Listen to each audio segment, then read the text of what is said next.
ഈ പോണ്ടിൽ food കൊടുക്കുന്നതോടൊപ്പം medicine എന്തെങ്കിലും വെള്ളത്തിൽ ആഡ് ചെയ്യാറുണ്ട്?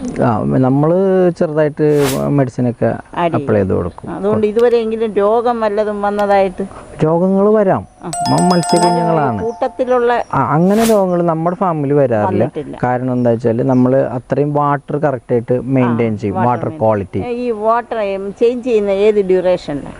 നമ്മൾ ഡെയിലി 2 നേരം വെള്ളം മാറും. ഒരു ദിവസം 2 നേരം? ഇത് ആദ്യമായിട്ടാണ് ഞാൻ കേൾക്കുന്നത്. നിങ്ങൾ കണ്ടില്ലേ ഇപ്പോൾ? ഞാനിപ്പോ കണ്ടു, ഒരു ദിവസം തന്നെ ഡെയിലി 2 നേരം മാറും. അതായിരിക്കും ഈ രോഗത്തിന്റെ അതാണ് കുഞ്ഞുങ്ങളുടെ ആ ക്വാളിറ്റി. അപ്പൊ ഈ പിന്നെ നമ്മളിവിടെ കൊടുക്കുന്ന ഫീഡും അതായത് പുറത്തുനിന്നുള്ള കമ്പനിയുടെ ഫീഡാണ്, സ്കട്ടിങ് എന്നുള്ള ഒരു കമ്പനിയുടെ ഫീഡാണ് കൊടുത്തുകൊണ്ടിരിക്കുന്നത്. നല്ല ക്വാളിറ്റിയാണ്. ഇത്രയും ക്വാളിറ്റി ഉള്ള ഫീഡ് വേറെ ഇല്ല. അപ്പോൾ അതാണ് നമ്മൾ കൊടുക്കുന്നത്.